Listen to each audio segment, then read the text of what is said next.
उल्टे सीधे भाषण देते पढ़े लिखे कछु नैया, और उल्टे सीधे भाषण देते पढ़े लिखे कछु नैया। और बचपन में स्कूल गए ना खूब चराई गैया। आए मोदी हम तो लुट गए तेरी सरकार में, तुझको खबर क्या होगी। ओ मोदी हम तो लुट गए तेरी सरकार में, तुझको खबर क्या होगी। और आयतकारी देखो ऐसा जाल बिछाया भारी, और आयतकारी देखो ऐसा जाल बिछाया भारी। और 5 किलो राशन में भैया फंस गई दुनिया सारी। हाय मोदी हम तो लुट गए तेरी सरकार में, तुझको खबर ना होगी। अभी मैंने देखा मोदी जी का दिया था 370 मोदी ने हटाई, 3 तलाक मोदी ने हटाई, और मैं कह रहा हूँ ये देश को भी गुलाम मोदी करके जाएगा। और ठिठुर कर जाड़न में मैंने सारी रात गुजारी, और ठिठुर कर जाड़न में मैंने सारी रात गुजारी। और सुबह हुई तो देखा मैंने भीड़ लगी अत भारी। हाय मोदी हम तो लुट गए तेरी सरकार में, तुझको खबर कब होगी। और उसके बाद जब नहीं नंबर नहीं पैसे मिलते थे, और भूखे प्यासे घर को लौटे खबर कछु है नैया, और भूखे प्यासे घर को लौटे खबर कछु है नैया। और सिसक कर भी बोले पकड़ के मेरी भैया। हाय मोदी हम तो लुट गए तेरी सरकार में, तुझको खबर ना होगी। राहुल गांधी चिल्ला कर कहते रहे कि चौकीदार चोर है, वो भी सही बोल रहे थे। और मोदी जी ने भी कह दिया हाँ मैं चोर हूँ, वो भी सही बोल रहे थे। और वो मोदी जी ने कहा मैं तो झोला उठाऊंगा और चल देंगे। फिर भी जनता इतनी अंधी हो रही है, बेवकूफ़ हो रही है, जो नहीं समझ रही है। जो घर का मुखिया है, उस मुखिया पे परिवार के सारे सदस्यों की निगाह कहीं ना कहीं टिकी होती है। कहीं बीवी की, कहीं बीबी की, कहीं बच्चे की, कहीं माँ बाप की, कहीं नात बात रिश्तेदारों की, कहीं सगे संबंधियों की, कहीं समाज की। क्यों क्यों क्यों कि समाज सामाजिक संबंधों का जाल है। कुपोषित जनता है, निचले स्तर पे जिंदगी काट रही है, तो अपने राजा से अपेक्षा रखना उसका फर्ज है। तो रहे ना मोदी माई जी की चल रहा है देश में। अभी जब सीमा हैदर पाकिस्तान से आई तो तुरंत न्यूज में दिखा दिया कि 400 साल पहले लिख दिया गया था कि इस तरह एक लेडीज हिंदुस्तान आएगी। और उसके बाद किताबों में ये भी 600 साल पहले लिख दिया कि हमारे देश का प्रधानमंत्री या राजा योगी होगा। लेकिन ये दुर्भाग्य ये भी है कि जिस देश का राजा पुत्रहीन हो उसका विनाश होना ही होना है। पीएम केयर फंड में जो भी पैसे आए ना, हक नहीं है जानने का जनता बीजेपी ने सिर्फ लाइन लगाने के अलावा कुछ नहीं किया।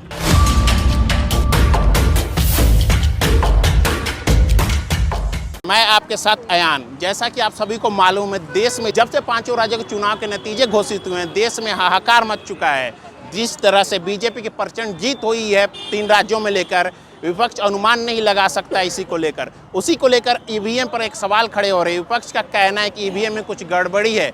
वरिष्ठ नेता दिग्विजय सिंह का कहना है कि चिप वाली मशीन को हैक किया जा सकता है। वहीं दूसरी तरफ संजय राउत का कहना है, संजय राउत ने भी ईवीएम को लेकर सवाल खड़े किए हैं। इन्हीं सब मुद्दों को लेकर आज हम जनता के बीच मौजूद है। जनता क्या कहना चाह रही है ईवीएम को लेकर, क्या ईवीएम से चुनाव होने चाहिए या बैलेट पेपर से चुनाव होने चाहिए, इन्हीं सब मुद्दों को लेकर आज हम जनता से बात करेंगे। क्या है ईवीएम को लेकर जनता की राय। आप पहले ये सोचो, माइक के सामने बोलने से कैमरा चल रहा है, कैसा बोलना चाहिए कैसा नहीं बोलना चाहिए, वो तो हम।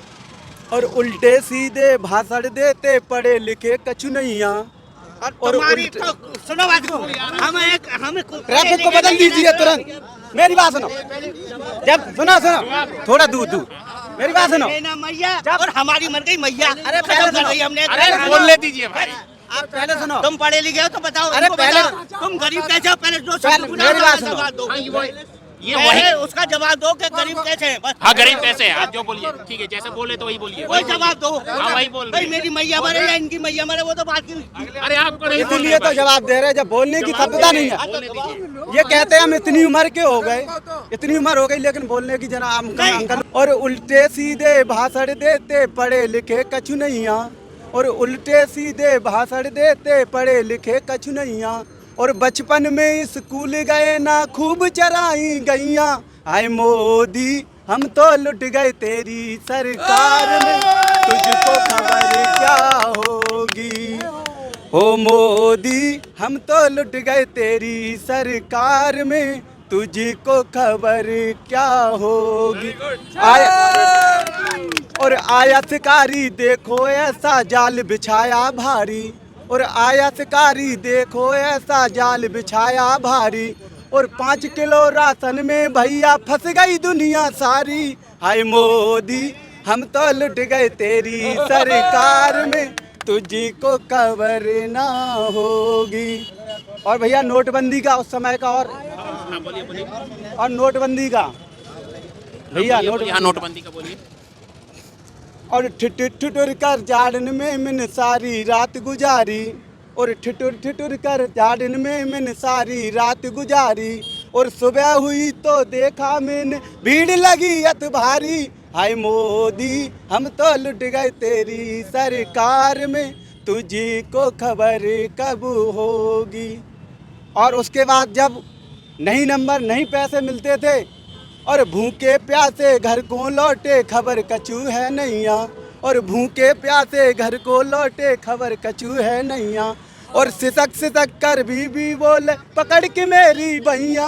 हाय मोदी हम तो लुट गए तेरी सरकार में, तुझको खबर ना होगी। जय हिंद। तो क्या गरीबी के बारे में कुछ बोल रहे थे आप? गरीबी के बारे में क्या बोले भैया, 5 किलो राशन मिल रहा है, उससे तो गुजारा होगा नहीं। राशन काट के देते, अगर वो सीधा बोल देते हैं कोटे वाले, आपको लेना है तो लो, नहीं लेना है तो जाइए, ये बोल देते सीधा। और मोदी की बात देखो, राहुल गांधी चिल्ला कर कहते रहे कि चौकीदार चोर है, वो भी सही बोल रहे थे। और मोदी जी ने भी कह दिया हाँ मैं चोर हूँ, वो भी सही बोल रहे थे। और वो मोदी जी ने कहा मैं तो झोला उठाऊंगा और चल देंगे। फिर भी जनता इतनी अंधी हो रही है, बेवकूफ़ हो रही है, जो नहीं समझ रही है, बस 5 किलो राशन के पीछे दौड़ देते हैं। सड़क ये गुनगाते रहे, मंदिर की मोदी की देन नहीं है कोई। हीरो तो असली कल्याण सिंह थे, जो नींव रख के चले गए। उन्हें सत्ता का गुरूर नहीं था, जो सत्ता के लिए लड़े, वो जो सत्ता त्याग दे लड़ने के लिए, वो बड़ा है कि जो सत्ता के लिए लड़े वो बड़ा है। ये आप बताइए। तो असली हीरो वो थे। मोदी जी देखो, अभी मैंने देखा मोदी जी के दिया था कि 370 मोदी ने हटाई, 3 तलाक मोदी ने हटाई, और मैं कह रहा हूँ ये देश को भी गुलाम मोदी ही करके जाएगा। ये कैसे कह सकते हो? कैसे कह सकते हो? देखते जाइए आप। कह तो रहे हैं ना मोदी मैजिक ही चल रहा है देश में। अभी जब सीमा हैदर पाकिस्तान से आई तो तुरंत न्यूज में दिखा दिया कि 400 साल पहले लिख दिया गया था कि इस तरह एक लेडीज हिंदुस्तान आएगी। और उसके बाद किताबों में ये भी 600 साल पहले लिख दिया कि हमारे देश का प्रधानमंत्री या राजा योगी होगा। लेकिन दुर्भाग्य ये भी है कि जिस देश का राजा पुत्रहीन हो, उसका विनाश होना ही होना है। दावा कर रहे हैं इस चीज को। तो उन्होंने घर जो छोड़ा है वो देश हित में छोड़ा है ना। घर किसके लिए? देश हित में। देश हित में वो तो दुनिया देख रही है। देश हित में नोटबंदी किस लिए कराई थी? नोटबंदी अपने हित के लिए नहीं कराई थी, काला धन लाने के लिए वापस हुआ। अरे आप जो बताइए, कोरोना में जो पैसा आया था पीएम केयर फंड में, कोई हिसाब किताब है? किसी को दिया? नहीं दिया ना है? सही बोल रहा है। फिर किससे सवाल पूछोगे, किससे मांगोगे? कहे तो रही ना बीजेपी पीएम केयर फंड में जो भी पैसे आए ना, हक नहीं है जानने का जनता बीजेपी ने सिर्फ लाइन लगाने के अलावा कुछ नहीं किया। उन्होंने फंडा गेम शुरू से खेल दिया। सुनो, जब बीजेपी की सरकार बनी, प्रधानमंत्री किसको बनाया जाए? नंबर आया लाल कृष्ण आडवाणी जी का। मोदी जी ने फंडा खेल दिया कि नहीं, 75 साल से ज़्यादा उम्र का प्रधानमंत्री नहीं बन सकता। फिर नंबर आया राजनाथ सिंह का। राजनाथ सिंह को इसने बनाया नहीं, खुद बन गए। तो आप ये बताइए, प्रधानमंत्री अगर इस बार सरकार आती है तो आप बताइए प्रधानमंत्री मोदी किस हिसाब से, किस एंगल से बन सकते हैं? उनकी उम्र कितनी हो रही है? 73-74 पे हो रहे हैं। फिर किस एंगल से बन सकते हैं प्रधानमंत्री? जनता चिल्ला रही कि हाँ मोदी मोदी मोदी। आप बताइए, उस बात पे वो मोदी जी रहेंगे उस बात पे जो उन्होंने बोली थी, नहीं रहेंगे। ये जो है त्रिकोणी गणित है, समझ में नहीं आएगी। समझ गए?